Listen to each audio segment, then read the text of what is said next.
actually brought me back into this topic of our dual star flyby. You know, do we have a dual star, and is it going to fly by? And it's something that I first approached, as you mentioned, in 1973, when I wrote a book called The Age of Cataclysm that was published in 1974 by G.P. Putnam's, and they came out in Berkeley paperback. And, you know, I had my 15 minutes of fame back then, and then it kind of went away. And you and I met synchronously about 2 weeks ago, and I decided to send you a copy of my book, and suddenly we're in this conversation. So thank you for bringing me into the conversation. You know what? You've never been out of the conversation, because when I was reading your book, I'm sitting here, and you're looking at, you know, you're reading Earth science, which this stuff was even back then. The changes were there. And as I read it, Alfred, I'm sitting here going, when Alfred was writing this book, basically I was chasing girls, going to college, and thought motorcycles were the end all of life.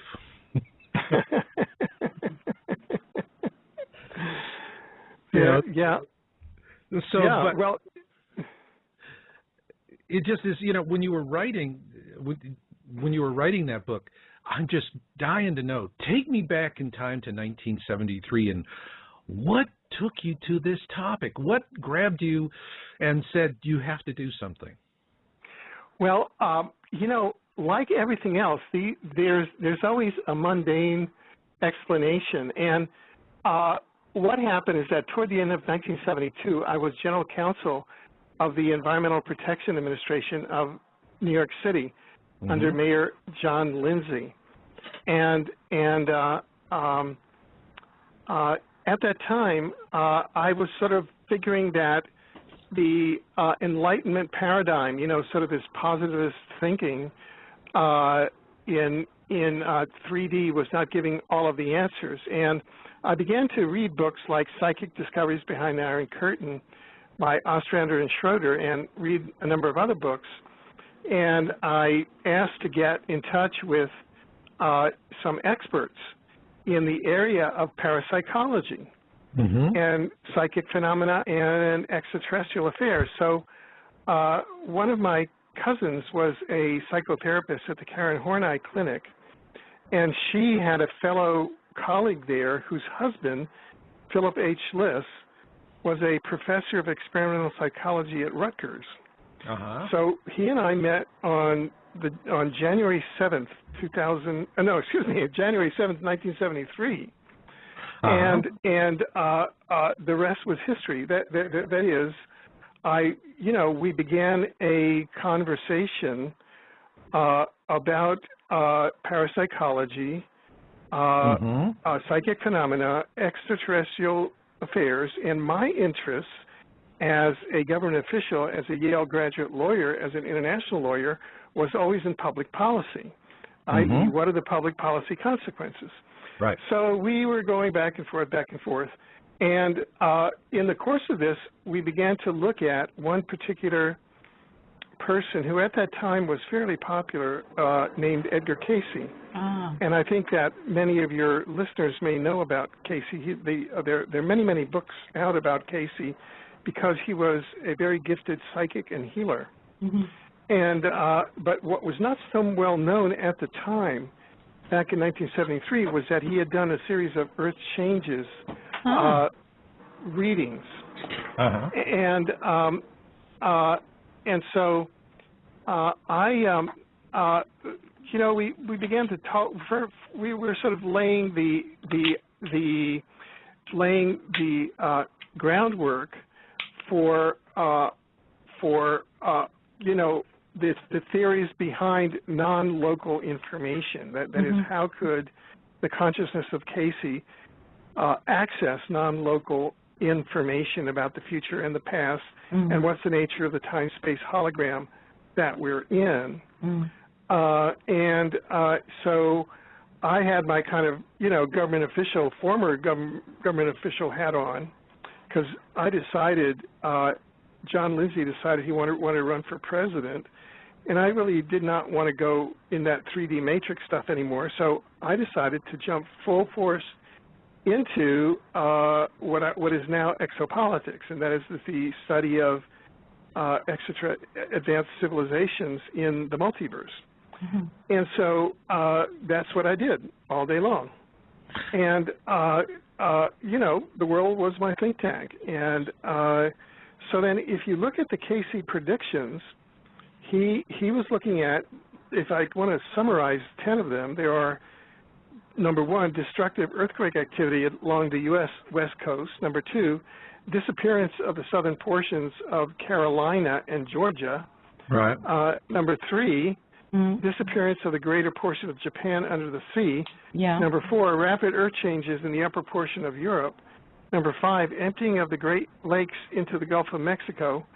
Number six, rising of new lands along the east coast of the U.S. Number seven, dramatic changes along the east coast of the U.S., including the destruction of New York City. Number eight, upheavals of the Earth in the Arctic and the Antarctic. I'm actually just quoting from the book, The Age of Cataclysm. Number nine, the volcanic eruptions in the torrid zones. And number 10, a shift in the axis of the Earth with corresponding climatic changes starting in the year 2001. So this was back in 1973.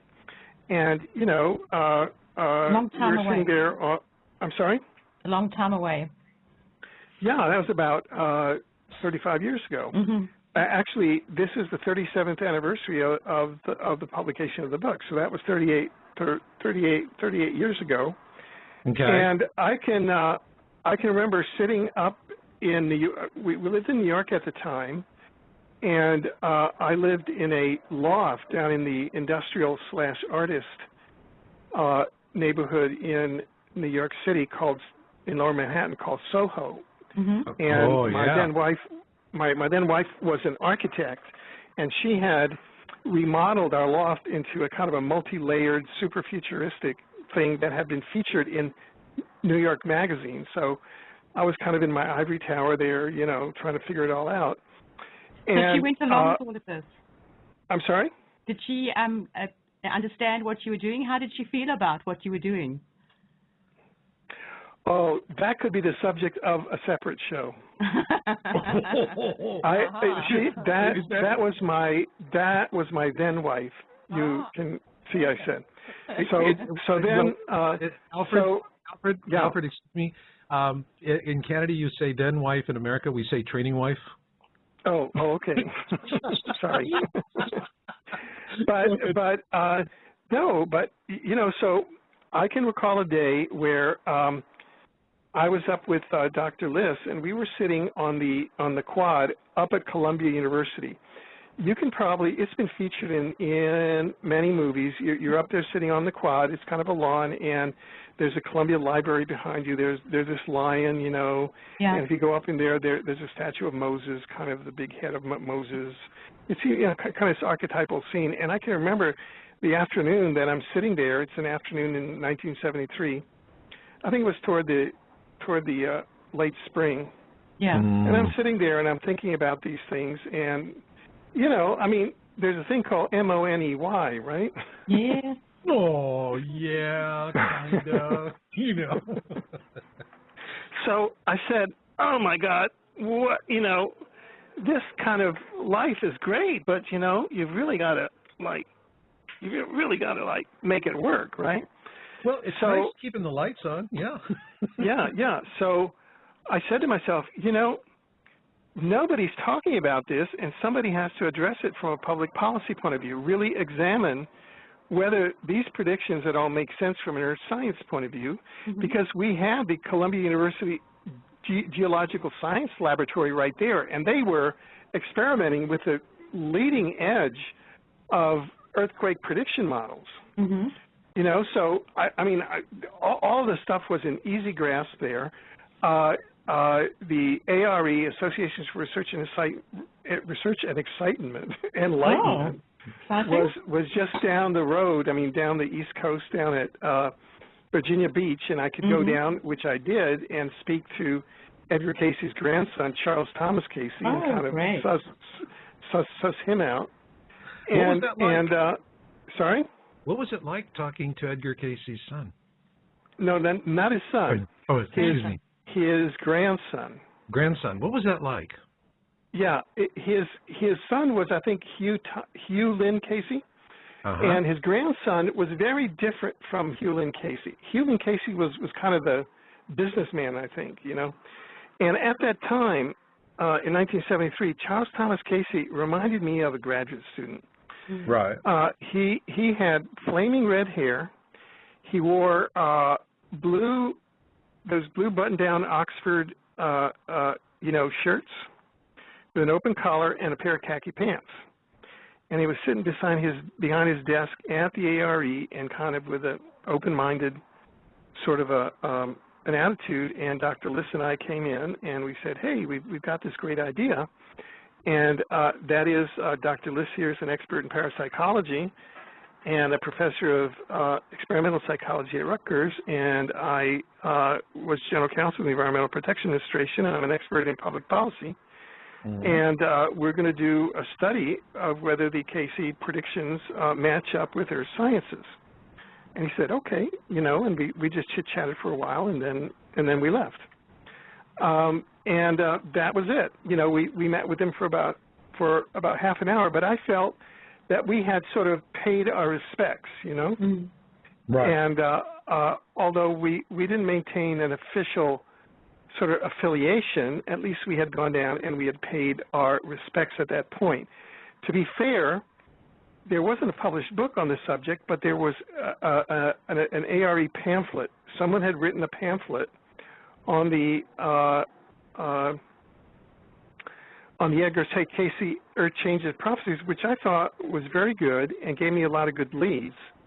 And, so we got in touch with Count Pino Turola, who had just finished his discovery of what he thought was Atlantis off of Bimini, and was fulfilling that particular Edgar Casey prophecy. So I got to report firsthand on that and talk to the guy who actually did it. And I thought that was pretty good confirmation. And, so it's like we were being led. And then I went in and in a feverish 3 weeks actually wrote the book. Oh. And during the research period, I had that experience. I don't know whether you've either, Marcia, perhaps you experienced. I remember using the New York City Library, New York Public Library, which is a great institution. Yes. But I had the experience, and I was using the business library, which is kind of a separate place there, and I had the experience of books jumping off the shelf at me. Have you ever had that experience? Actually, yes. Yeah. It's part of, to me, when it happens, I know it's the guides. It's not something that's a coinky-dink.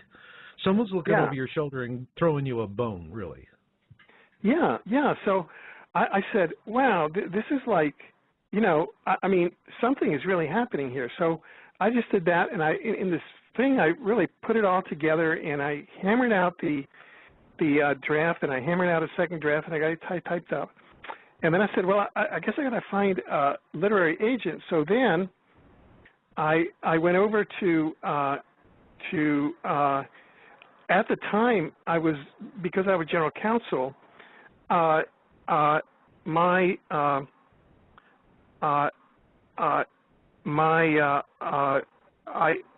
somehow through serendipity, I'm not sure how, I ended up with one of the foremost literary agents of the city of Manhattan, which is, all of the foremost literary agents live there, right? And I ended up with him. Yeah, in the 70s, Alfred, publishing was, this was before computers, internet, e-books. It was a very different world in publishing, and frankly, New York. If you were going to be in movies, you went to Hollywood. If you were going to be in books, you went to New York. Yeah, and it was like all of a sudden, click, click, click, it happened. And then I remembered that when I was general counsel, I had a staff of like 6 or 7 attorneys who worked there, and and we were like family, you know. I mean, they all went to my wedding, you know, and so I remember one of them. His father owned one of the premier publishing houses in Manhattan, right? So I went to him and I said blah blah blah blah, and then the agent went to him, and then what would happen is that the agent set up a bidding war. You know, I mean, I didn't know anything about publishing, right? The agent set up a bidding war between that publisher, this other, you know, the two leading publishers, G.P. Putnam's and this other leading publisher, and this other publisher. And what came out of it was like a huge advance, you know, that I could live on for like a whole year. And I suddenly got published by the same publisher of Eric von Däniken and Uri Geller. Wow. And my editor there was Bill Targ, who was Russell Targ's father. Russell Targ, in just about a decade from that, I would become his colleague at Stanford Research Institute, where he and Hal Puthoff were leading the remote viewing project there. So you can see how synchronous this whole thing was. You had help. You had help. You know, let me ask you something. Yeah. Did you ever get the feeling that in a past life you were doing the same things with the same people, and now you're just doing it all over again? Well, yeah, you know, and over the years, you know, like people have come and have said that, you know, there's a concept of planet savers, that i.e. that groups of souls come to planets to incarnate as a group at a time to help with particular junctures in planetary evolution. So this is like, you know, i.e. a team that is brought in to like upgrade the franchise. You know what I'm saying? Good way to put it. Well, you know, it sure, you know, works a lot better. So it's like, yeah, you know, so things feel very familiar to me. And Marshall, when you said that you had investigated other solar systems with dual suns and that you had seen that, or, you know, you had investigated that they use intention vortexes, and we'll get to that later on in the program, that was very familiar to me. So, you know, to me, this is like a series of souls that come on a mission at a certain time in the development of a planet, and that you know, and it's an effort. You can call it you know, the indigos, the crystal children. I mean, I think of myself as a very early indigo. I was born in 1942 at a U.S. naval base in Pensacola, Florida. And I'm 70. I turned 70 this year, so I'm probably one of the world's oldest indigos by my calculation. Well, I'm an old indigo too, you know, and I think actually we've always been around. I think what the difference now, Alfred, is statistical push. You look at the population of the world, and it took a long time before we cracked 1 billion. Then we went from 1 billion to 2 billion pretty quick. At the end of War II, there was enough numbers statistically for a very small minority of people to get some notice. That was after War II is when they formed Mensa, the International Association for People with Genius IQs, and because they were just getting noticed. Also, the war made them more noticeable. And, you know, when you're talking about indigos, the indigos were really, with, you know, 2% of the population qualifies for to join Mensa. Of that 2%, approximately about 10 to 15% of them were strong candidates as indigos or possible candidates. So it was a minority of a minority, and with a huge statistical push. Look, 7 billion people on the planet. Now we got enough numbers to be noticed. Right, and so, as you rightly have noted, indigos have a very crucial function. Indigos and the successive generations of crystal kids and all, you know, all those next waves, rainbow, have very very crucial roles to play, because they can operate with multidimensionality and with 6-strand up to 12-strand DNA functioning. Right. So so that is a very positive sign. But so that's a bit of the history of how the age of cataclysm was birthed, and I kind of took it on the book tours. It was in all the airport bookstores for a while, and then it went dormant until this moment when our meeting a few weeks ago brought it back to life, and I took it out of mothballs. And people can actually go to exopolitics.com, or they can go to the link of this radio broadcast and download it for free. And I would really, really suggest strongly to all of my listeners, and that link's right there on the show description on the episode page, download the book, because we tend to be, as a group of people, those of us who are taking awareness of earth changes and things, we're treated like these Johnny-come-latelys by people who seriously believe that history didn't begin until the day where they were born. And what this really shows is that this is something that is a very, very long thing in coming. You were seeing it. I was really just amazed at your earth science. You were just so spot on for them. And Alfred, it was wonderful. I just want to real quick mention to those of you that are in the virtual chat room, because we got a good audience in there, if you've got questions, you can put them in there, and Paula Damaskinos is going to be monitoring the chat room, and then she sees something come up, she'll squeeze it in when we get a chance. And it gets to there. Now, one question I want to ask is, sure. We have a group of people that are reincarnating to come in and to help a planet or the dominant species on a planet to take its next evolutionary step or to get through a difficult time. And in my mind, and you tell me if I'm wrong, but this is kind of the notion I got rattling around, is that we can go one of two directions. The Hopi prophecy rock says if we keep going the way we're going, it's not going to work out too good. We're going to wind up countless generations of slavery, after which, we're just going to waste away with whatever's left of the planet, and we'll be given our freedom when it's too late. But on the other hand, there's an opportunity right now we're at a junction in a road where we have a natural evolutionary process. It's not something that we choose to do. It is something that we could choose to derail. And those that would want to enslave us and use us as a species would rather derail us from what our natural destiny is. Of all that you've seen over the decades, how does that fit? Yes. And all of it fits very, very strongly.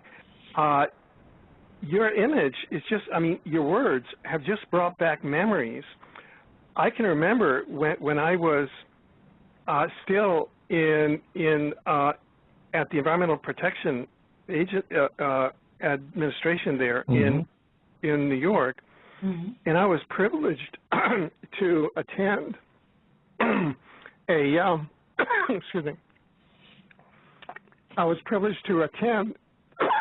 I'm just going to take a drink of water. And while you're doing that, let me just kind of jump in a little bit too. And we have the chat room is quiet, so folks are and it's growing, so we're definitely got them riveted out there. But in terms of the long thing and feeling a sense of hope for the future, and I think that's one thing where you and I have really found such a wonderful resonance, is that we both are trying to find even that doesn't mean to say, well, on December 21, 2012, we're all going to wake up in the morning and sing, I'd like to buy the world a Coke, watch Bambi films and all of that.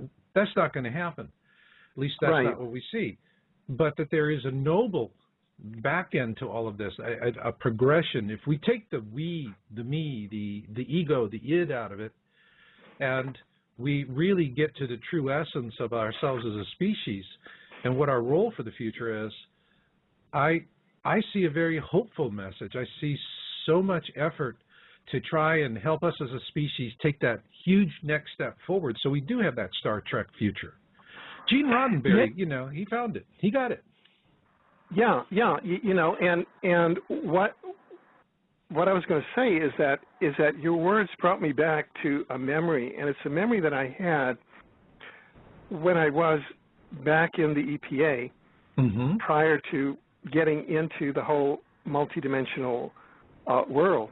Right. And that is that I was privileged to attend a week-long kind of a small think tank with Gregory Bateson, who was Margaret Mead's husband, and he was an evolutionary scientist. And this was back at the time where people were trying to make sense of the hippie movement and all of that.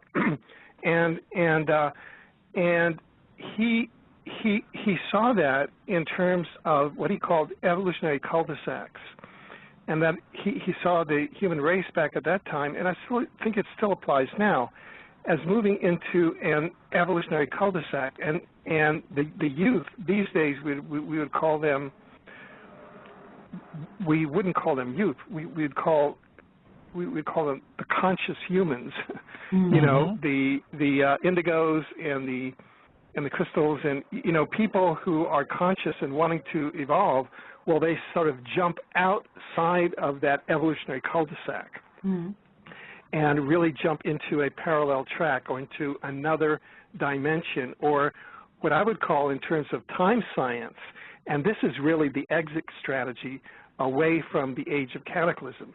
And that's the lesson that I've learned in the intervening 37 years between 1974 and now, or 1973 and now, and that is that we live in a time-space hologram, which is composed of parallel timelines, some of which are catastrophic and some of which are parallel, and that one can actually shift timelines. And so that, to go back to what Gregory Bateson was saying and apply it to the present day, there is a portion of human consciousness, what we call the matrix, or business as usual, or 3D, or the military-industrial complex, or, you know, whatever terms one wants to use, which has reached an evolutionary cul-de-sac. And those of us who can perceive that are avoiding that. You know, whether we be indigos, crystal children, conscious people, progressive people, whatever term, you know, people are just opting out of enmeshing themselves with that matrix and going over to a different, what I would posit, and we can talk about this later in the show, because there's some very exciting probes, actual probes of the year 2013, which shed light on this. Oh, yeah, I definitely want to, yeah, those 2013, because this is really, you know, everyone has, they seem to have stuck the flag, planted the flag on December 21, 2012, and to me, that's a celestial waypoint. It's the Mayans going, you really want to be awake and looking around and seeing what's going on when this alignment happens, because the Hopi have their own alignment, double retrograde of Venus, which happened this year, and they were looking in a specific area of the sky. And so the ancient indigenous cultures were all using celestial alignments to say, here, you have a marker. And I don't think that they were doing it just to go to people in the future and their descendants to say, listen, if you're not too busy watching Dancing with the Stars, look up, you know? I think there was a little more emphasis on that, don't you? Yeah. So that this is the process of awakening. We're being given a chance to awaken, and and this is at least what I would like to offer as what we can call in scientific terms a working hypothesis. And as you know, a working hypothesis is, let's say, a theory about reality around which you assemble data to see whether it you know, you can run it up the flag and people salute it, you know, whether it looks like it holds water. And so what we're being woken up to is another timeline, and that is, I think you began the program, or early in the program, by saying something like, if we don't change course, we're going to end up where we're headed, or something like that, right? Right. Yeah. And so what we're being woken up to, I believe, is another timeline whereby waking up to it, we then shift over to that timeline. And the timeline, because the universe is holographic, we actually shift over to another sub-hologram, if I can use that term, another portion of the hologram. You know, I really, not only is it a shift, Alfred, but you know what I almost get the sense is, it's like, you know, the human species was in Afghanistan, they take a headless goat and they race around and they beat on it, and that's their game, and whoever can drag the carcass to the winning line wins. I mean, sometimes I feel like we're the headless carcass of a goat. And but it's kind of a curious thought in my mind. I mean, we know that we have elites who have been running this world for centuries and centuries and millennia, that they look at us about as kindly as we look at farm-raised trout. They just see us as eaters. And here, there's a possibility we're coming to an event that will weaken their control so much that the species can be snatched away from these slavers, so that it can blossom on its own. And it's just, it's on one hand, it's a rightful destiny, but on the other hand, I mean, I kind of feel that the purpose for all of the folks that are reincarnating to do this, and I've been told that that's what I'm doing, is we're trying to snatch this species away from the bloody thieves. Does that make sense? Yes, yes. It is. This is a multi-layered. I believe that this is a multi-layered process that we're in, and you know, moving away from an exploitative bloodline hierarchy that has controlled us as a matrix, and also because of positive timelines, moving away from a catastrophic timeline. And that is where these studies, particularly, and perhaps we can get into that in the time coming up now.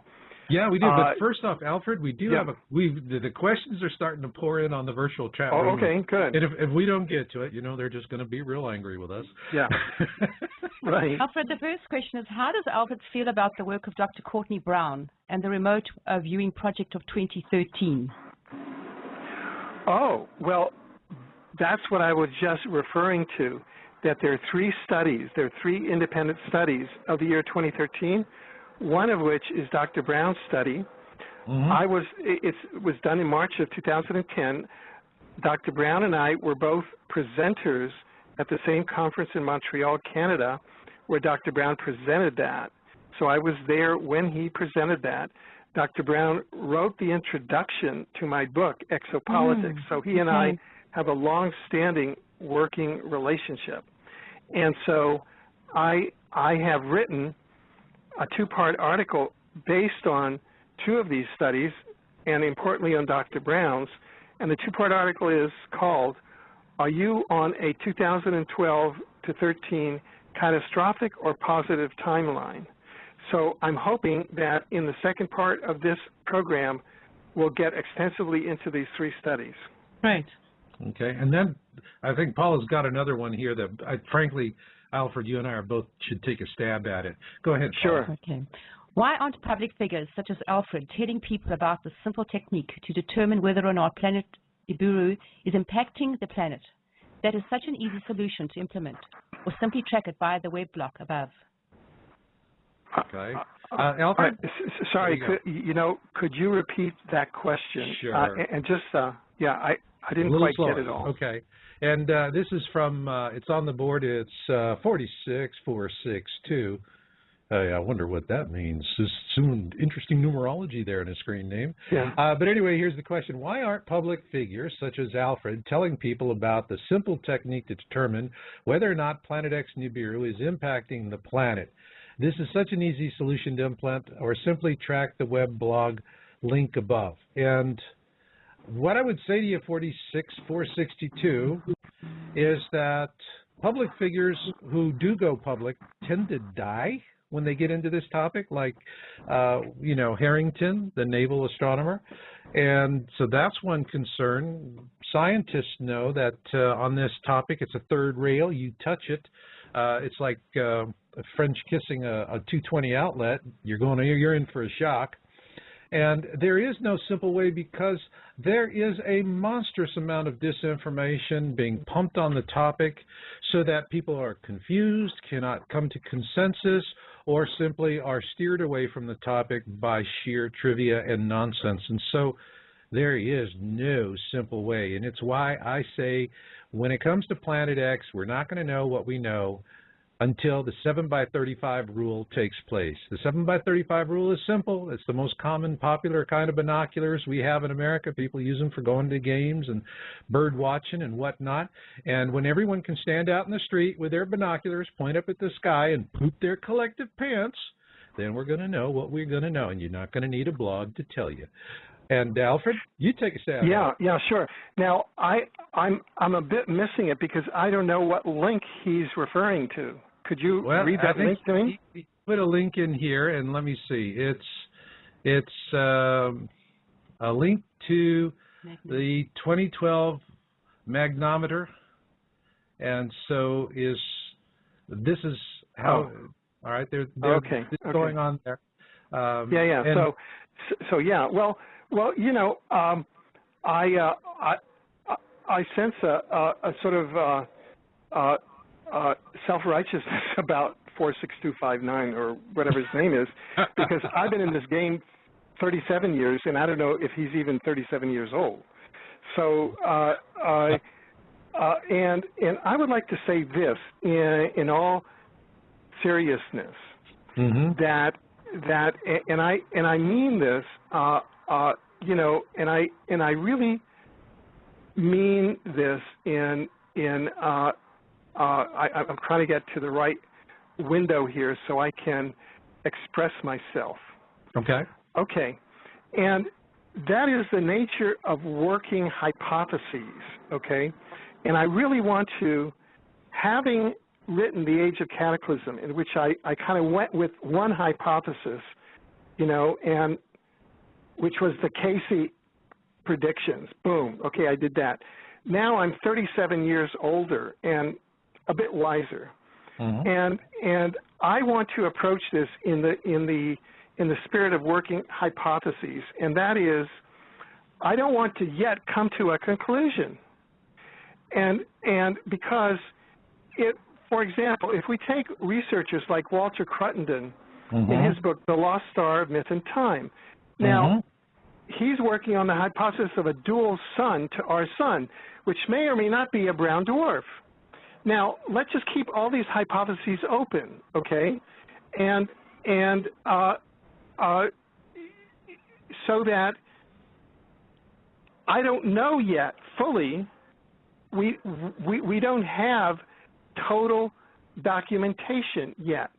I've just been informed by a confidential informant that people like Zechariah Sitchin was actually working for the U.S. Defense Department, and that his translations of the Sumerian texts have been proved to be extremely inaccurate by expert translators, so that he became extremely litigious against multiple parties who would challenge his translations, and that that because of his connections to the Defense Department, you know, I'm a conspiracy theorist of 40 years standing, and so we may be having a, quote, Nibiru hoax here, where what we're dealing with is a dual sun, where it's something that, oh yeah, okay, it's a dual sun. Like there are lots of solar systems that have a dual sun, And then suddenly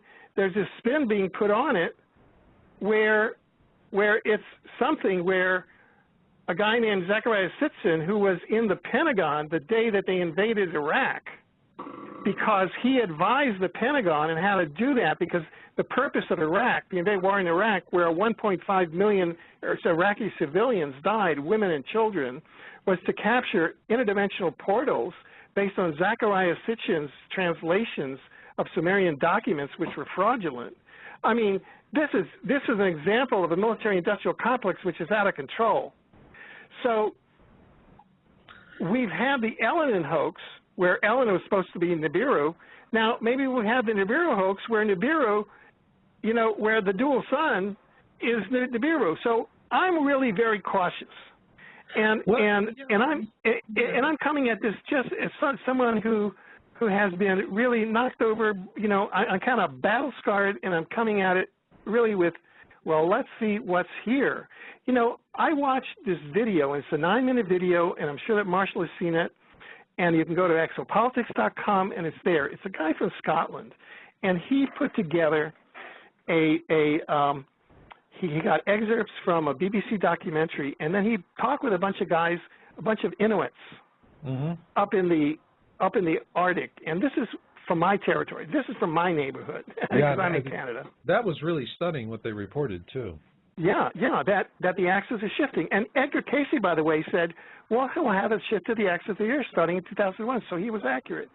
But the thing is, folks, that we don't know what we have yet.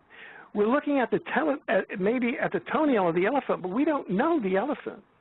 And so the presumption behind the question of viewer number 8259 there, and I do not, with all due respect, we don't know what the elephant looks like.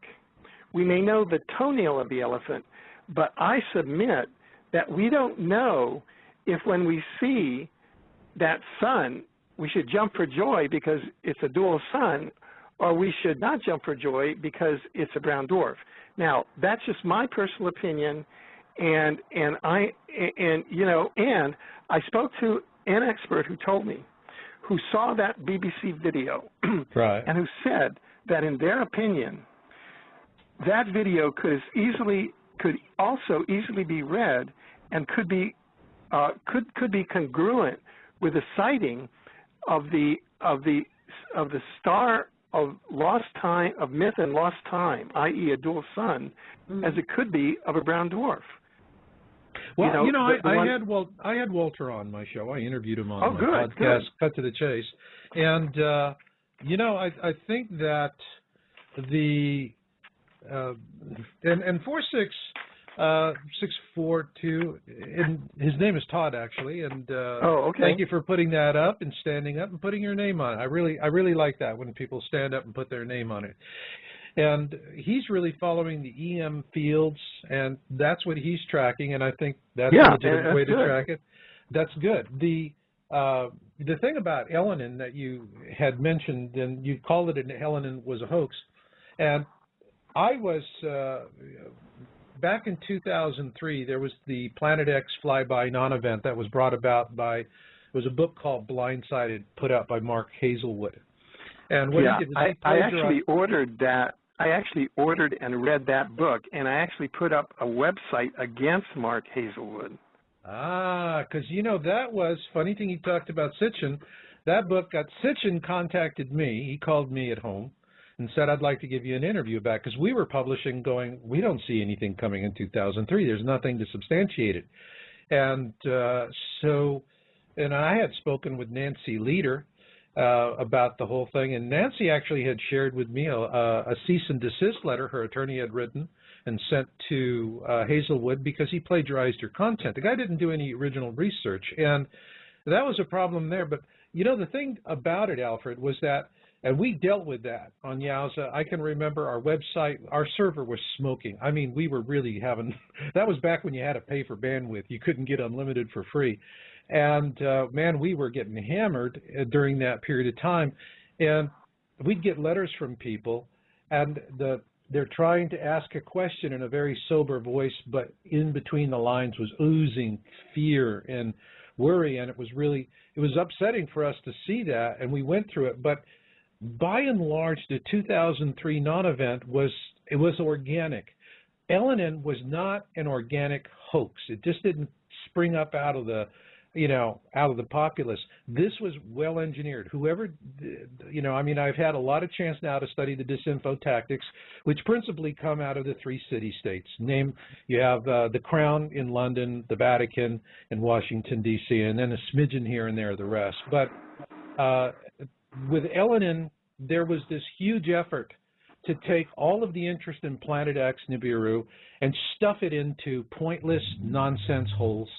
And it was like even Hoagland comes up, and Hoagland is calling it a mothership. And when Hoagland called it a mothership, I knew at that point it was a bullshit festival. That was it. And they were going to do the same thing that Hazelwood did back in 2003 in causing a panic. And I stepped in, we formed a team, we did a lot of research, we followed the topic. I had a very popular video on it. But in my heart, what I wanted to make sure was that people had a soft landing. But there were aspects to Elenin that were very, very genuine and very real. There were some things to it that were well worth it. But this was something that was stirred up. It was stirred up artificially. I could track it. I know how to track the patterns. And there was a huge amount of effort that was put out there to just take every cock and bull theory you could imagine and slap it on Planet X so people wouldn't think about Planet X anymore, and it would confuse them and muddle them. And it obviously was pretty effective. Right. Yes, I couldn't agree more, and that's absolutely true. So I guess that there were a lot of unstated assumptions in Todd's question that I wanted to deconstruct. Okay. And first of all, it's the first time that I've been called a public figure. So I have never been called a public figure, and I went, holy shit, what is this? We've been called a lot of other things, haven't we? Yeah, I've been called a lot of other things, but it's the first time I've been called a public figure.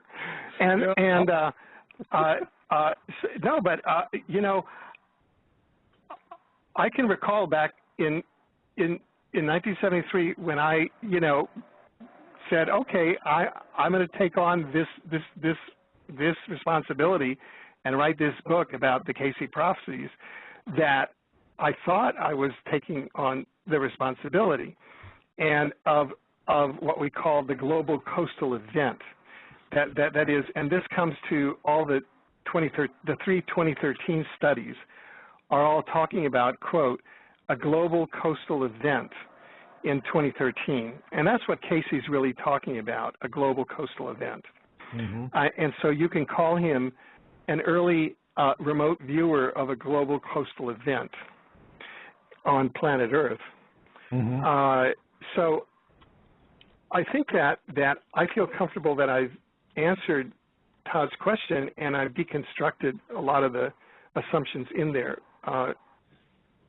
Would you say that, Marshall? Or? Yeah, and we've gotten to the top of the hour. I mean, we've gotten through an hour. What happened? What happened to the hour? Interesting stuff. Interesting stuff. We got it right there from Paula. So I'll tell you what, we're going to take a few-minute break here so folks can put on the tea and throw out the cat. And, and I think that in terms of when do we finally see Planet X, and when do we finally see disclosure? When do we see all of these things? The song that keeps going around in the back of my mind comes from Porgy and Bess. And it's got plenty of nothing. And so we're going to have a little fun tune here. It's about 2 minutes and 47 seconds out there for you guys. So throw the cat out, put the tea on, and we're going to be right back.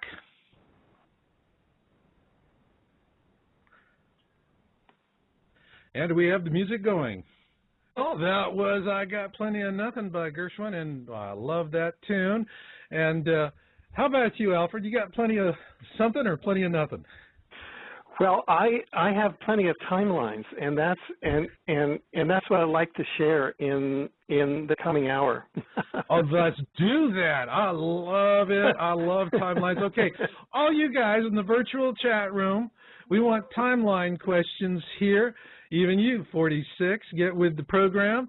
And, there's one here. I got to read this. This just kind of hits the point. This is from Aritya Gailan. I just always have a tough time, but I'm fascinated. I'm trying to teach myself how to read these. It's like if I could learn how to read screen names, I could speak in alien languages. But anyway, here's this one from this gal. She says, there are always surprises. How do you measure them?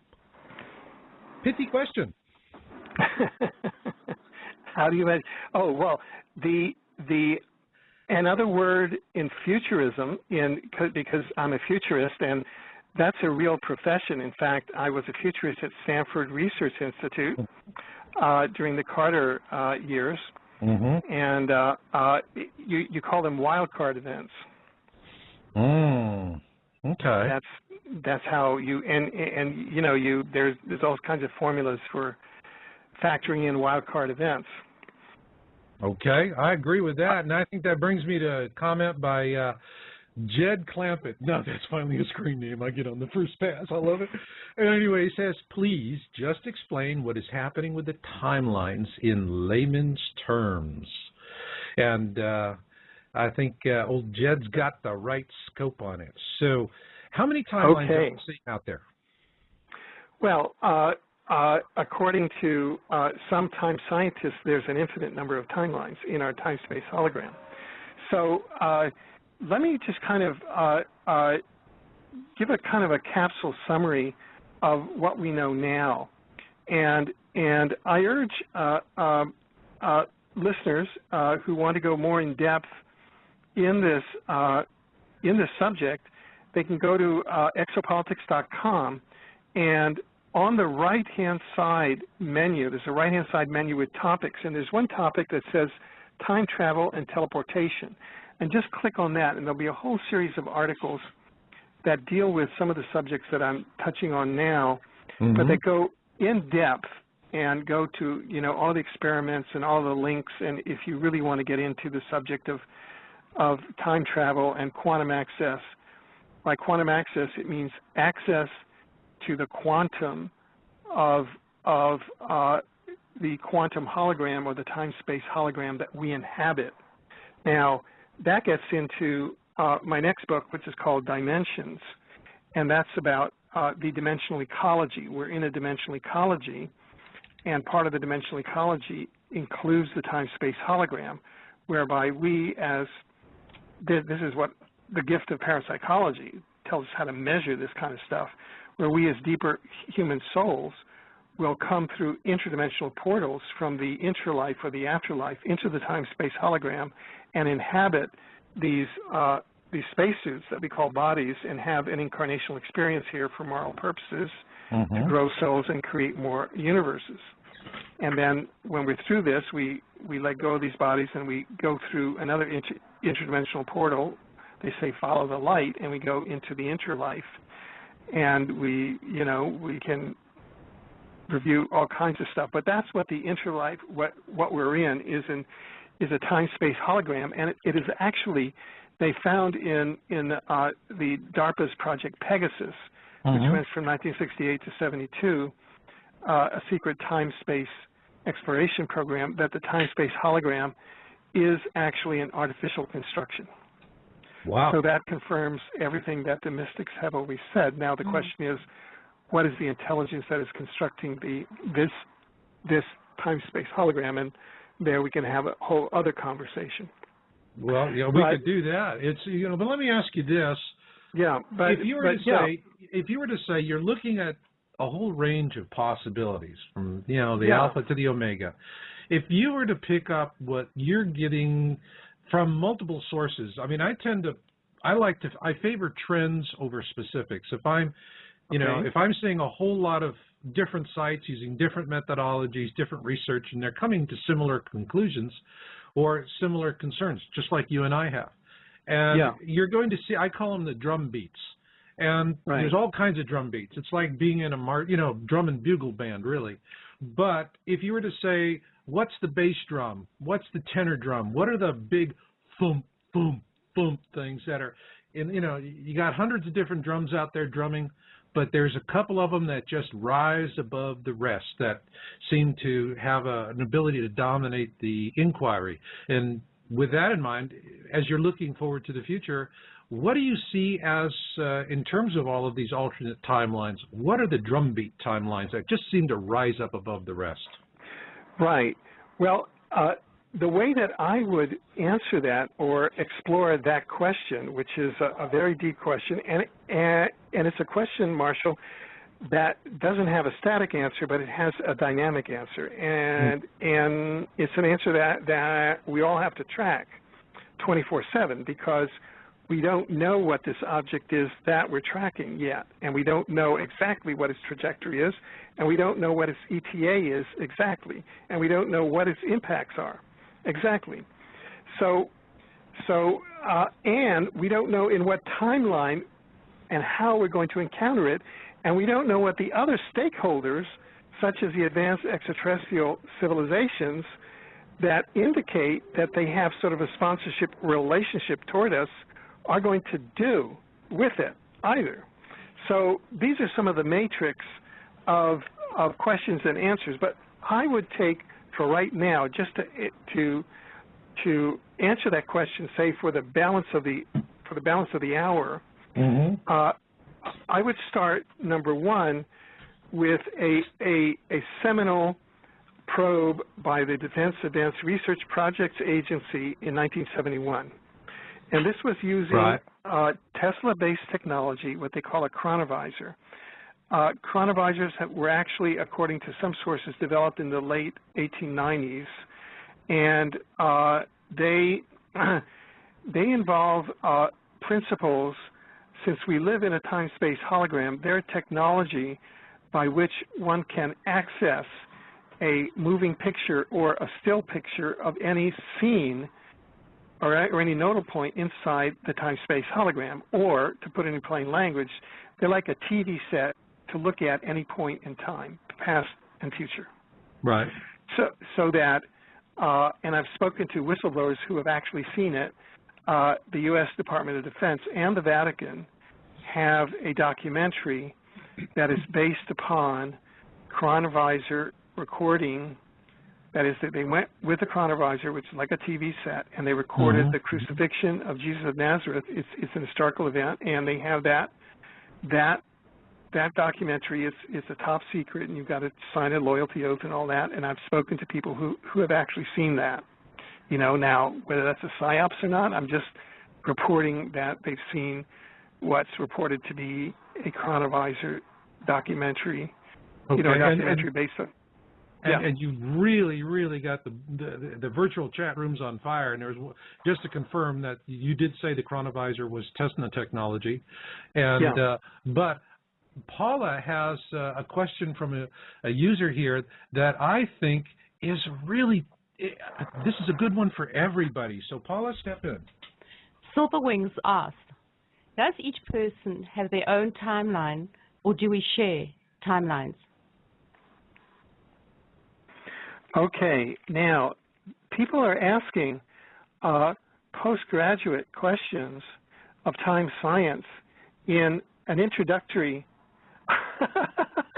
in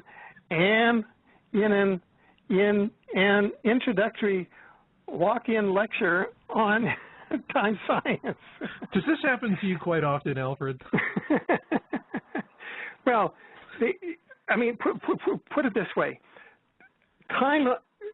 Collective timelines in the time-space hologram are like lanes in a multiple lane highway.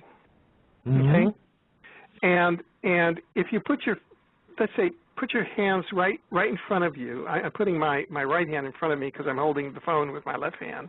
All right. And you've got your 5 fingers, and say the fingers toward the left will be the fingers that are more toward where the hologram is more catastrophic, so that your thumb will be like hell on earth.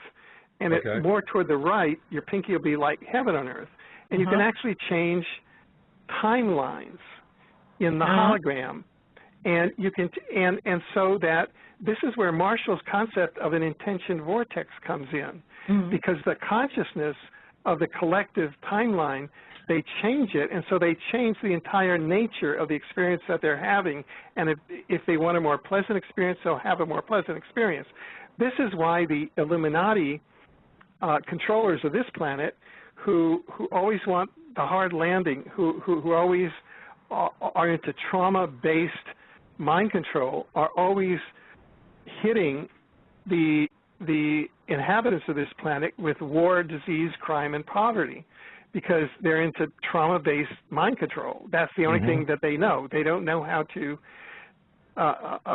provide an enhancing environment for their planet, and that can be as leaders, they could just as easily provide that.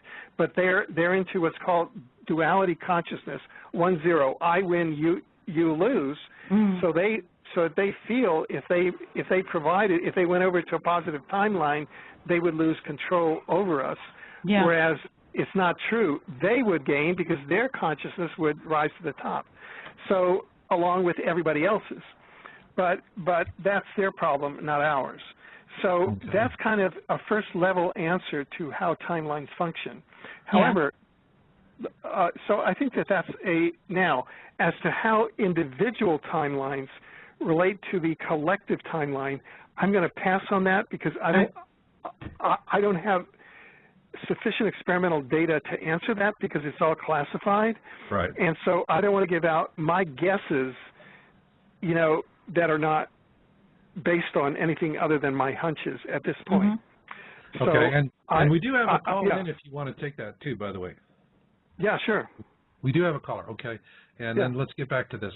Here we go. Caller, you're on the line. Can I get your name? Where are you from? Yeah, this is Todd Hathaway from Washington, D.C. Hi, Todd. What's your question? Hi. Yeah, we're talking about timelines, and some of the chat discussion dealt with the magnetometer. Right. And we have a couple of them set up in the U.S., and we're using that to determine whether or not we're collectively following a positive or negative timeline.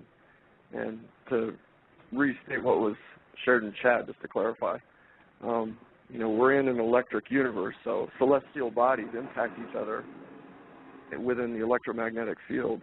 So if there is a Planet X or Nibiru passing through and affecting the sun, we should be able to detect that here on Earth. I got news for you. That track the EM field. That's a good question. Do you have any experience or exposure to that? Yeah. I'm going to take that on first, Alfred. Yesterday I was out to the car wash. Get the car wash. We're going to be heading out, and I'm doing a business trip. And I've been going to this place for 10 years, and there's 2 clumps of trees where there's shade, but I always noticed that the guys that were doing the after cleaning on the cars, and the wipe downs, they'd park anywhere in the sun or the shade, whatever was available.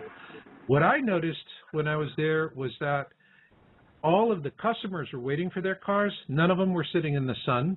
Everybody was either inside or looking for shade.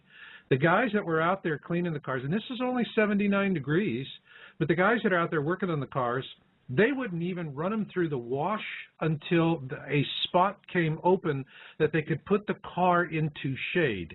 And the reason why was best expressed by the woman sitting next to me. I was looking for a shady spot myself, and she said, yeah, I got room on the bench here. And she said, the sun just burns my skin, and I don't understand it now. And she's looking around and seeing the whole thing. So people are instinctively responding to this stuff already, Todd. I mean, the sun is responding to it. The UV index. Go and look at the UV index on the web. You can just type UV index, search it. I can tell you in my area, 11 is the highest that the scale goes, and we've been pegged on 11 most every other day in my area. We're either 10 or 11, 10 or 11, 10 or 11, which means you go out and get a suntan, you're going to wind up, wondering if you get cancer as well. So, I mean, we don't need the subtle stuff. Feel the sun on your skin. Feel it on there. And a matter of fact, I'm going to be looking in the chat room. I would love to see, I see Cold Water here says we have had UV 11 for the last 3 months out here. Desert Breeze says it's high out here in the west deserts of Colorado. We've got 2 folks jumping in. For the rest of you that are in the chat room, if you're noticing that the sun is burning your skin, and the best way to explain it is it feels like you've gotten a bad sunburn the day before, and you got to go outside in the bright sun without any covering, without any SPF 50 or anything.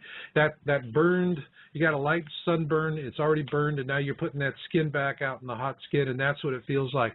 And I sure would, for the rest of you out there in the chat room, if you've experienced this, Paul is going to be tracking it, and I think this is important information. So the signs are there, folks. I mean, look what's happened. Greenland, the ice just, boom, it's gone, okay, faster than what they expected.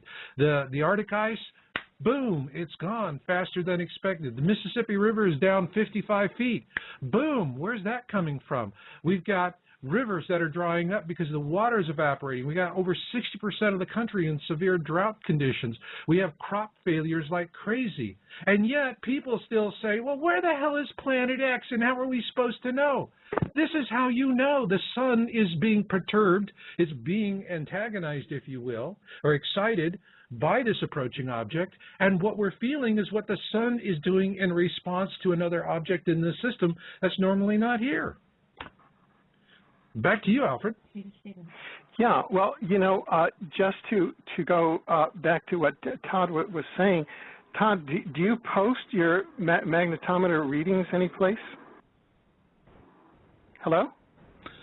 Okay, maybe Todd is Todd still there? Okay, I guess we must have dropped Todd. We do have another caller, so okay. This one is in the 304. Yeah. Hello, caller. Name and number, please. My number is 304. Name is Drake. Hey, Drake. Okay. We've sort of been looking forward to getting together with Alfred and having a show. Yeah, Drake. Hi. I got your email, and it is one of the most meaningful emails, and I'm looking forward to getting back to you, and so we can schedule that. Well, the thing that I was interested in is some of the discussion that's going on now in terms of what's happening and things of that nature. I don't know if you're familiar, but I am kind of schooled in a lot of these sciences, and that's the reason I called. Yeah. Actually, it was your email that prompted and reinforced me in my thinking at that point to really reinforce and look into the issue of alternate timelines, which is part of the intention vortex. And if you go to exopolitics.com, you look at the show description for today's show, and it's divided into 2 parts. One is catastrophic timeline, the bad news, and then after that comes positive timeline, the good news. And we have one intention vortex, and it says Marshall Masters studied advanced extraterrestrial civilizations in solar systems with dual suns and determined that ET civilizations can create a consciousness intention vortex for a safe flyby of their dual suns. Marshall states that we can create the same intention vortex here on Earth for the 2013 flyby of our dual sun. I'm just using the term dual sun as a generic term. 2, positive timeline. Alfred Lambert Weber will demonstrate the existence of the catastrophic and positive timeline, 2012 to 13. And then I go on to talk about the various studies that I'm going to talk about later on in the show. And Drake, what you described in your email to me and is your knowledge and capabilities of how alternate timelines are used to create precisely those zones of evolutionary leaps forward, that begin to avoid the catastrophic timeline or go around the catastrophic timeline into a positive timeline. Would you like to share some of what you shared with me in the email here on the air now? Yeah, do it, but it's a little different. Do it. Well, the context goes to a very simple movie that a lot of people have seen. It's called The Matrix. Anybody that is not familiar with it, I suggest you study it. Don't just watch it, study it, because you'll know that it is incomplete. I was fortunate enough to know a man who happened to write the original, and I was acquainted with what was supposed to transpire, where you end in the movie with a phone call. It transpires past that. The capabilities that Neo was experiencing in that movie are prevalent not only just here, but in the ethereal sense of being able to actually slowly skin back the catastrophic timeline to a point where its good points or light points become a part of the non-catastrophic timeline. And this is the changeover awakening experience that is basically at our doorstep right now. And it's primarily a simplistic application of everyone's capability of manifesting a vision or an idea with your eyes closed, envisioning something and having it become real. When this becomes a collective, it becomes a reality. And that's the basis of the direction that the movie should have taken, had it not been prostituted, so to speak. So the other part of it goes into what I expressed, that when you take and cause an interloop, such as a Mobius strip, it doesn't matter how long you run around the thing or how much torsion is involved. What matters is that you're stuck, basically. And we've experienced that, not of our own accord, but because the element that controls the screen that you would watch in terms of past, present, future is in and of itself that same Mobius strip that continually does a 180 and you come out on the other side looking at yourself. So in the case of what you're looking at in terms of Nibiru is an invert or real inversion of something that is not pinpointed or concentrated in a place, but basically surrounding us. And this has been proven in terms of certain physical aspects of the universe, looking at the coming energy wave. Okay. Well, so therefore, what you're left with is acceptance or rejectance of your own advancement. So, are you saying that Nibiru is, in a sense, objectifying a galactic superwave into a particle, much in the same way as a particle wave theory in quantum physics? Very similarly, only it's more of a perceptive anomaly than a real one. Yeah. In other words, we would perceive a concentration of this because that is what we are oriented to, shape, object, etc. So in the ideology of not being able to accept an all-encompassing waveform change that basically changes all of the base vibrational orientation and harmonics that we're familiar with, you get that sunburn experience and that sort of thing, until you learn how to adjust your frequency to admit your base frequency to it. You cannot harmonize it to where it doesn't burn you. Is this what some people are calling the photon belt? Sort of, kind of. You're not dealing with the normal sciences. Yeah. It goes more to the basis of being able to create, and it goes more to the basis of each individual understanding that collectively we determine what that creation is and what direction it'll take, etc. Now, within that, you also have acceptance and rejection as to a collective's ideology going forward or being static or non-functional.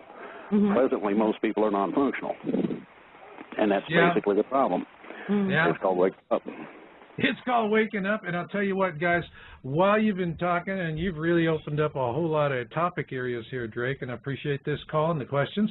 And Paula right now is going to review some of the input we're getting from the folks in the virtual chat room, and I'm telling you, as a researcher, I'm really loving this stuff. I'm loving this. And so let me get Paula on here. And Drake, thank you so much.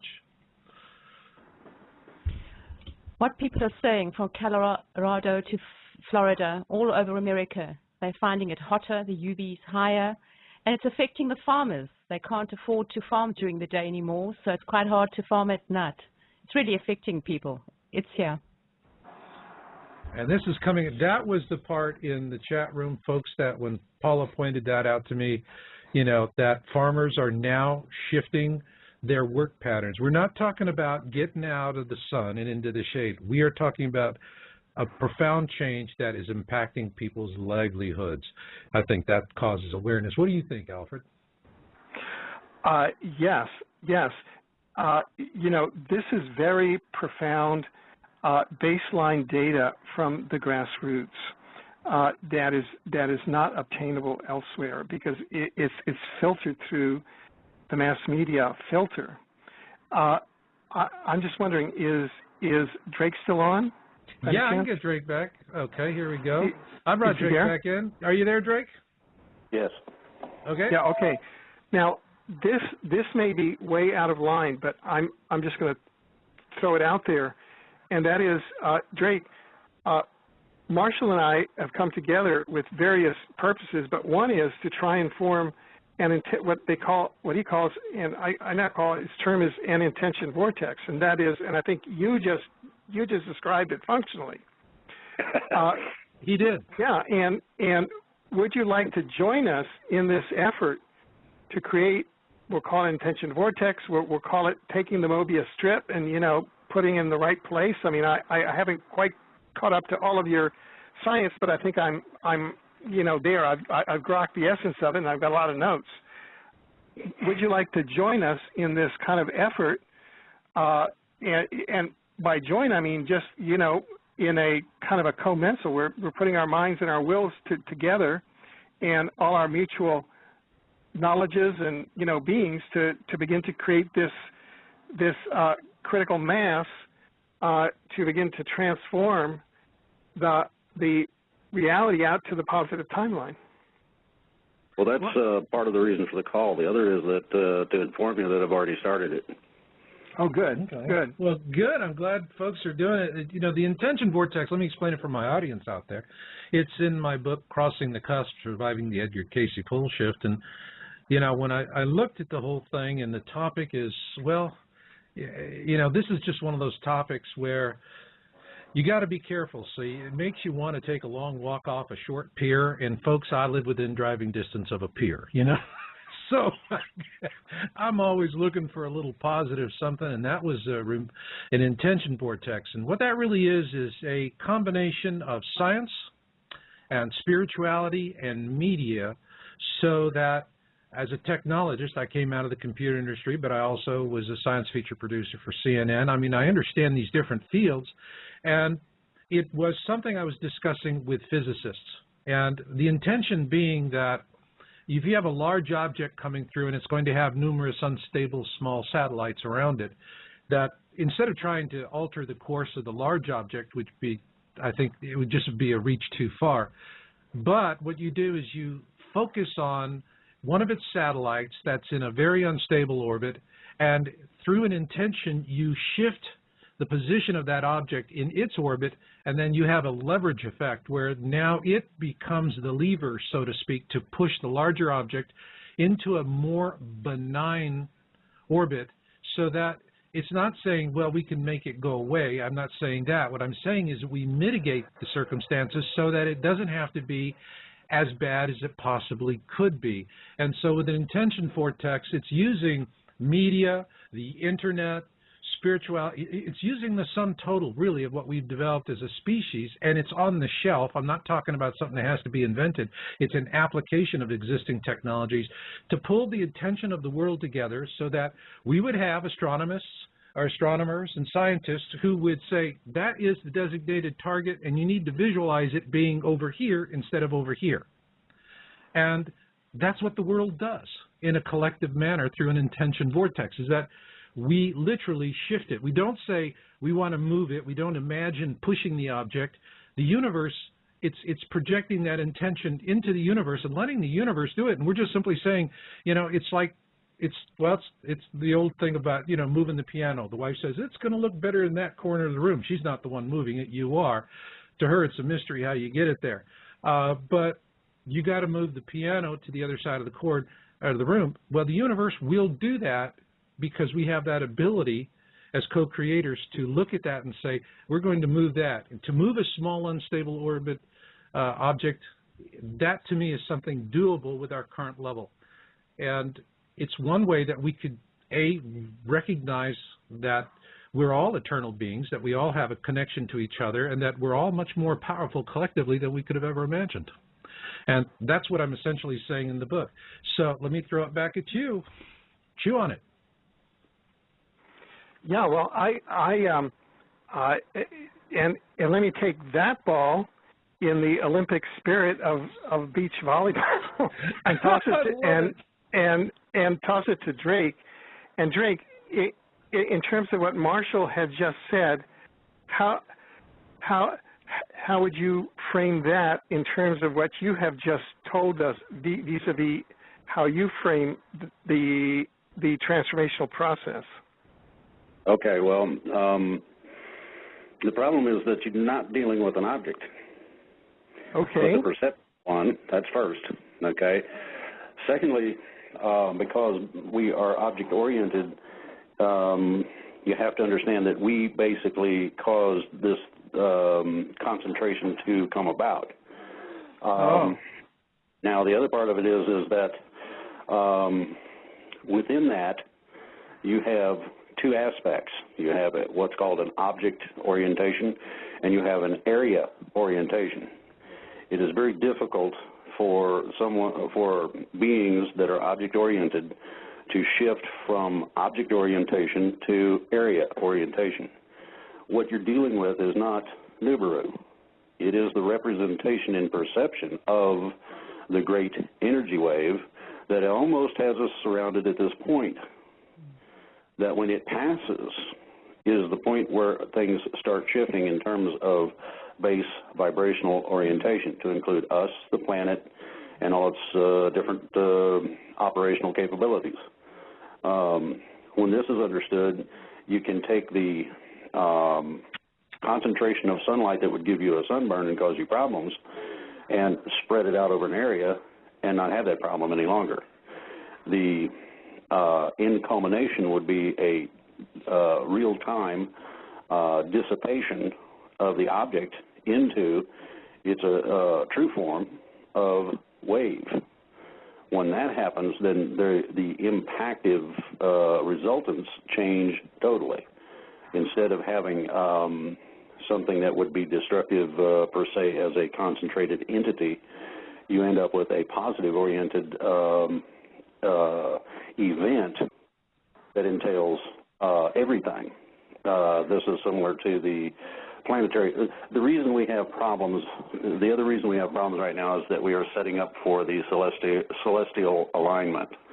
And until our sciences would have progressed to the point where we could move the planet around at will, that is going to create problems. So, seeing as how it's not addressable on that basis, or on the ideology of what's called satellite slingshotting, you're left with the true alternative of actually transforming what you're dealing with from one form to another, which is what it really is anyway. But it's our perception that holds this concentration in a small area. It's not outside that. All right, we've got an interest. Paula's getting my attention on a really good question coming out of the virtual chat room. Paula, okay.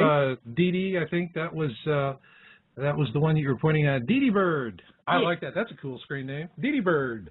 Her question is, will the photon light quotient drop from a mass awakening, kind of like waves pulling away from the shore? Could you repeat that again? Will the photon light quotient drop for a mass awakening, kind of like waves pulling away from the shore? Not exactly. Okay. All right. But I thought that was an interesting question. That was definitely others. And and a lot of folks are reporting here. One of the things I'm seeing in the chat room myself is that a lot of people are talking about dreams, premonitions, paranormal events, that they're coming to this not through a deductive process or even through an intuitive process, but more through an experiential process. That something inside them, a sixth sense event is happening that's opening the doors to this knowledge. And I'd like to get your feedback on that, Alfred. Is that why are we having this experiential?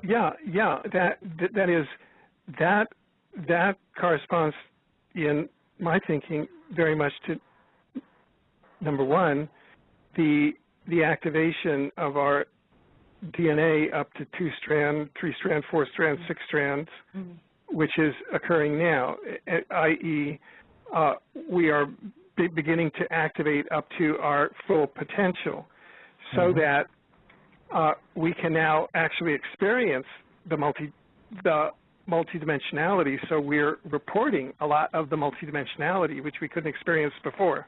Yeah. And number two, which I think Drake can really comment on more than I, is that we have had a long hybridization program along with this in parallel, so that many people are actually, enhanced Homo sapiens. So that there's a combination of these factors, I think, which is contributing to a higher degree of multidimensional functioning and experiencing and, positive impact. So what you're saying is that, and both of you guys give me an answer on this, we are in the process then of evolving to what you could call Homo superior or Homo spiritual, if you wish. I'd like Alfred and then Drake jump in on that. Yeah. I've heard, like you, various terms. Homo universalis, or this is actually Homo sapiens before we got devolved by the Anunnakis. So this is really us choosing to move away from that evolutionary cul-de-sac. Yeah, Drake? There is a great race of what would be termed altereds, such as myself. Back in the day, the ETs had a meeting, and man, in his great wisdom, tried to simply exert his authority over them, which I think is comical. But at any rate, the ETs took exception to that, and they also had a meeting shortly after and decided on what was called what is termed the civilian project, of which I am a part. And the civilian project involves two mates, and those two mates are abducted, modified, implanted, before the conception of their children. Hence, their children come out slightly different. That allows ET to then abduct each of the children and modify and implant them. There is a great race of us, of which I am a part of, who do a combination of two things: the awareness, our action towards this problem, and the other part is dissemination of the awakening awareness into the general populace. This is the reason for the combination of dreams, visions, wakeful envisionments, you name it. And primarily, if people will look at that, they'll find that it is mostly a more positive orientation than has been available in the past. Instead of the nightmare, you're getting a beautiful dream of a golden age or beautiful earth where everybody's at peace and this sort of thing, which is the basis of the changes that we're coming to. So. Okay. Well, we've got an interesting comment here that Paula has forwarded to me from Ruth, 53GIL. And she asked, will moving through the photon belt or photon wave cause the 3 days of darkness? Alfred. Right. The answer is I know people, for example, a person that I'm speaking at a conference with down in Argentina in October of 2012, Princess Kaoru Takamura. She is the princess of the last Meiji emperor. And she is an extraterrestrial contactee, and she speaks of the 3 days of darkness. I don't have an opinion on that because I haven't studied that issue closely, and I don't want to give out a hunch or, you know, something that I haven't studied closely. So I know that there are people saying that, but I'm not going to venture an opinion at this time. Well, I guess then let's leave it at what Desert Breeze is saying. It's a super LSD trip for 3 days. Fair enough? Don't bogart that joint. All right. Yeah, that really does take us back. That does really take us back. So now we just have about 9 minutes left in the show.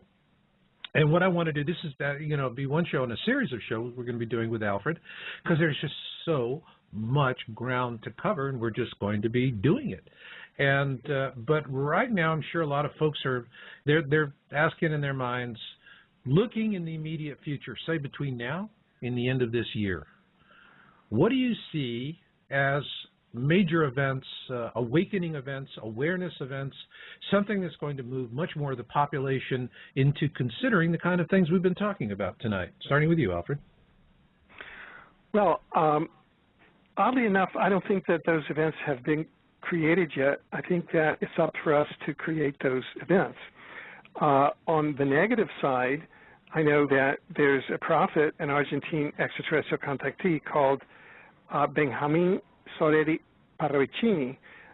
He was an artist who lived until 1974 and drew all kind of channeled works and accurately predicted the Kennedy assassination, 9/11, and the BP oil spill. I did a whole analysis of his predictions of the BP oil spill, and he has predicted that a great false flag during the 2012 London Olympics, and that the 2012 London Olympics will be the spark for World War III, in which Russia and China will be mobilized, and of course the U.S., and there's that potential around Syria where now Russian warships are coming there, and China, of course, is on that side, and then you've got the U.S. there, and it looks like it's a real setup for the same sort of thing that when the assassination of Archduke Ferdinand in 1914 kicked off World War I. And we all know that these wars the purpose of World War I was to get John D. Rockefeller $1 trillion of that time, and what was won and lost in World War I? Nothing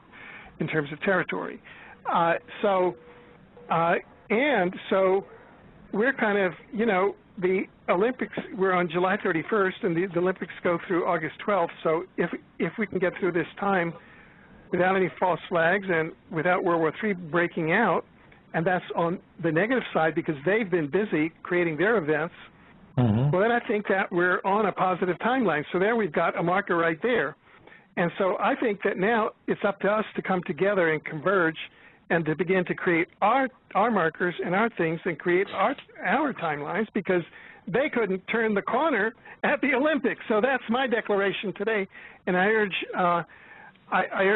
you know, with Drake and Marshall and all of us on this broadcast and all people listening to really come together and let's get a concerted, because this is the highest level of science that I've heard on this topic has been enunciated in this broadcast on getting and excuse the word intention vortex, getting I don't have the words yet for Drake science because I haven't internalized it enough, but to transformation from object into wave, which I can understand, and we just get those interference patterns and blow them away. Make those, you know, and I think that we all understand it, and I think that that's the task at hand, you know. And I'm predicting that we're not going to have a false flag at the Olympics, that we're not going to have the outbreak of World War III, although they're starting, and they sent their trotting horse Mitt the Twit, you know, and I'm just calling him what the Brits call him, and he bombed in London, and he bombed in Israel, and he bombed in Poland. And let's just hope that the American public doesn't elect that guy, because he's a walking signpost for the catastrophic timeline, in my judgment. Wow, that's it. You mean Mr. Etch-a-Sketch? Okay. Yeah, there you go. There you go. There you go. And Drake, I can give you about a minute, real fast. What is the major event you're seeing that's going to be a timeline turner between now and the end of this year? You got 1 minute. Okay, well, it's very simple. Most people find the ability to relate to extended or advanced sciences as difficult, and I'm going to simplify it very, very easily. First of all, we had a fizzle, and that was the Olympics. The event was supposed to have already taken place and did not. It could not. Number two, just as people stand off militarily, see that as the ultimate ending outcome of our blustering and BS in terms of my guns are bigger than yours stuff, and simply see that firecracker fuse that you light it and it goes and just stops, and then nothing happens. That's the easiest correlation and relation that I know to express in terms of what we are attempting to do. Well, from your lips to God's ears, Drake, that would be a fizzle, and I'll tell you what I think. I think that I agree with Albert that we're not going to have a false flag in the Olympics, and I think that what we're going to see as a flashpoint would actually be the Muslim Brotherhood getting control of Egypt fully, and then immediately their first act as a government is to sever the peace treaty with Israel. I think that will be, if that is what they do, that will be the match that lights the fuse, and it ain't going to fizzle. And with that, we're going to wrap up here, take a quick look ahead. Drake, thank you so much for calling in tonight, and you've really added a lot of value to the conversation. It's been great. And call in again some other time when we're going to be back here with Alfred. And Alfred, closing thoughts for the evening. We've just got about a minute or so. Well, my thoughts are that this is really a miracle existence that we're in. Listening to all of our mutual stories, listening to the chat that is really, in many, many ways, our teachers. We should be listening to their radio programs. I just feel humbled and blessed to be part of this program here.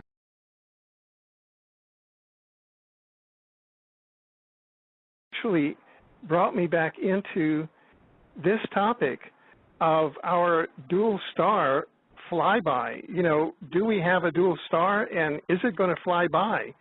And it's something that I first approached, as you mentioned, in 1973, when I wrote a book called The Age of Cataclysm that was published in 1974 by G.P. Putnam's, and they came out in Berkeley paperback. And, you know, I had my 15 minutes of fame back then, and then it kind of went away. And you and I met synchronously about 2 weeks ago, and I decided to send you a copy of my book, and suddenly we're in this conversation. So thank you for bringing me into the conversation. You know what? You've never been out of the conversation, because when I was reading your book, I'm sitting here, and you're looking at, you know, you're reading Earth science, which this stuff was even back then. The changes were there. And as I read it, Alfred, I'm sitting here going, when Alfred was writing this book, basically I was chasing girls, going to college, and thought motorcycles were the end all of life.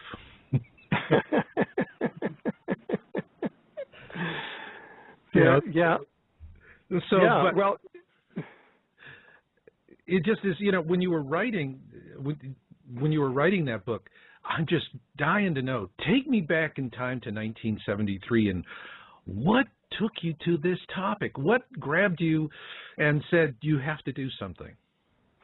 Well, you know, like everything else, there's always a mundane explanation. And what happened is that toward the end of 1972, I was general counsel of the Environmental Protection Administration of New York City under Mayor John Lindsay.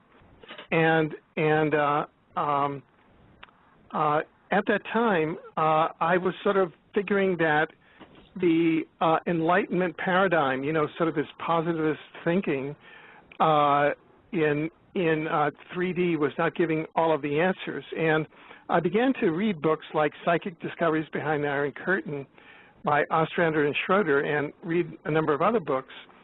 And I asked to get in touch with some experts in the area of parapsychology and psychic phenomena and extraterrestrial affairs. So one of my cousins was a psychotherapist at the Karen Horney Clinic, and she had a fellow colleague there whose husband, Philip H. Liss, was a professor of experimental psychology at Rutgers. So he and I met on January 7th, January 7th, 1973. And the rest was history. That is, we began a conversation about parapsychology, psychic phenomena, extraterrestrial affairs, and my interests as a government official, as a Yale graduate lawyer, as an international lawyer, was always in public policy, i.e., what are the public policy consequences? Right. So we were going back and forth, and in the course of this, we began to look at one particular person who at that time was fairly popular, named Edgar Cayce. And I think that many of your listeners may know about Cayce. There are many, many books out about Cayce because he was a very gifted psychic and healer. And but what was not so well known at the time, back in 1973, was that he had done a series of Earth changes readings. And so we began to talk. We were sort of laying the groundwork for the theories behind non-local information. That is, how could the consciousness of Cayce access non-local information about the future and the past, and what's the nature of the time-space hologram that we're in. So I had my kind of, former government official hat on, because I decided, John Lindsay decided he wanted to run for president, and I really did not want to go in that 3D matrix stuff anymore, so I decided to jump full force into what is now exopolitics, and that is the study of advanced civilizations in the multiverse. And so that's what I did all day long. And, the world was my think tank. And so then if you look at the Cayce predictions, he was looking at, if I want to summarize 10 of them, there are, number one, destructive earthquake activity along the U.S. West Coast. Number two, disappearance of the southern portions of Carolina and Georgia. Right. Number three, disappearance of the greater portion of Japan under the sea. Number four, rapid earth changes in the upper portion of Europe. Number five, emptying of the Great Lakes into the Gulf of Mexico. Number six, rising of new lands along the east coast of the U.S. Number seven, dramatic changes along the east coast of the U.S., including the destruction of New York City. Number eight, upheavals of the Earth in the Arctic and the Antarctic. I'm actually just quoting from the book, The Age of Cataclysm. Number nine, the volcanic eruptions in the torrid zones. And number 10, a shift in the axis of the Earth with corresponding climatic changes starting in the year 2001. So this was back in 1973. And, long time we're sitting there. I'm sorry? A long time away. Yeah, that was about 35 years ago. Actually, this is the 37th anniversary of the publication of the book. So that was 38 years ago. Okay. And I can remember sitting up in we lived in New York at the time, and I lived in a loft down in the industrial/artist neighborhood in New York City in Lower Manhattan called Soho.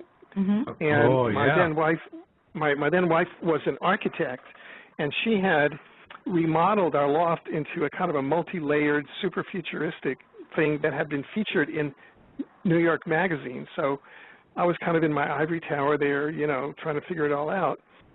And, so she went along with all of this? I'm sorry?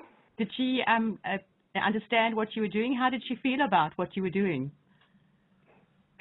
Oh, that could be the subject of a separate show.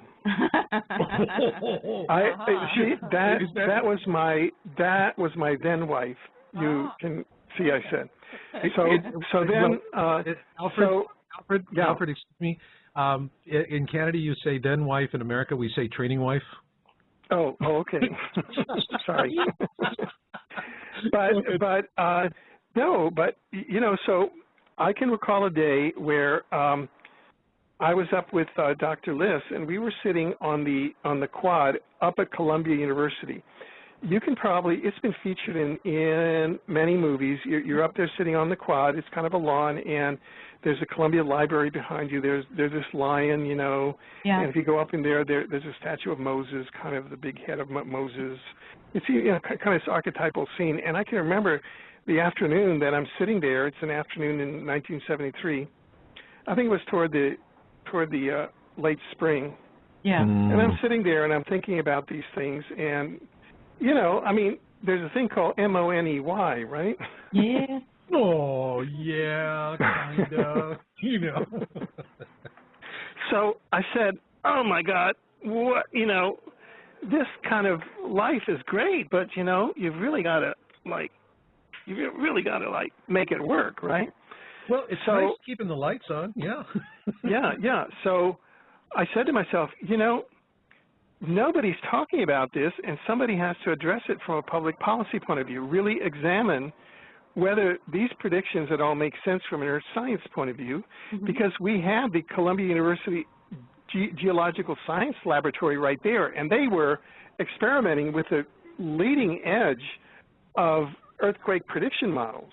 You know, so, I mean, all this stuff was in easy grasp there.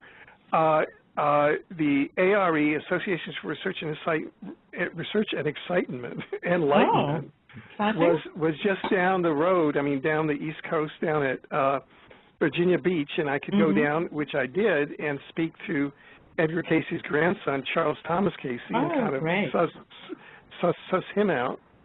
And, what was that like? Sorry? What was it like talking to Edgar Casey's son? No, not his son. Oh, excuse me. His grandson. Grandson. What was that like? Yeah, his son was, I think, Hugh Lynn Casey, and his grandson was very different from Hugh Lynn Casey. Hugh Lynn Casey was kind of the businessman, I think, you know. And at that time, in 1973, Charles Thomas Casey reminded me of a graduate student. Right. He had flaming red hair. He wore those blue button-down Oxford, you know, shirts with an open collar and a pair of khaki pants.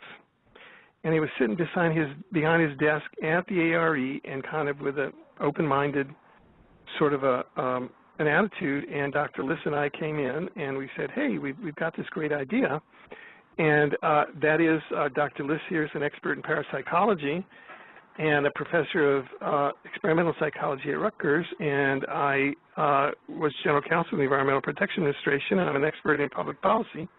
And we're going to do a study of whether the Casey predictions match up with earth sciences. And he said, okay, you know, and we just chit-chatted for a while, and then we left. And that was it. You know, we met with him for about half an hour, but I felt that we had sort of paid our respects, you know. Right. And although we didn't maintain an official sort of affiliation, at least we had gone down and we had paid our respects at that point. To be fair, there wasn't a published book on this subject, but there was an ARE pamphlet. Someone had written a pamphlet on the Edgar Casey Earth Changes Prophecies, which I thought was very good and gave me a lot of good leads. And, you know, so we got in touch with Count Pino Turola, who had just finished his discovery of what he thought was Atlantis off of Bimini. and was fulfilling that particular Edgar Cayce prophecy. So I got to report firsthand on that and talk to the guy who actually did it. And I thought that was pretty good confirmation. And, you know, so it's like we were being led. And then I went in and in a feverish 3 weeks actually wrote the book. Oh. And during the research period, I had that experience. I don't know whether you've either, you know, Marcia, perhaps you experienced. I remember using the New York City Library, New York Public Library, which is a great institution. Yes. But I had the experience, and I was using the business library, which is kind of a separate place there, and I had the experience of books jumping off the shelf at me. Have you ever had that experience? Actually, yes. You know, yeah. It's part of, to me, it's when it happens, I know it's the guides. It's not something that's a coinky-dink. Someone's looking over your shoulder and throwing you a bone, really. Yeah. So I said, wow, this is like, you know, I mean, something is really happening here. So I just did that, and in this thing, I really put it all together, and I hammered out the draft, and I hammered out a second draft, and I got it typed up. And then I said, well, I guess I got to find a literary agent. So then I went over to at the time, because I was general counsel, I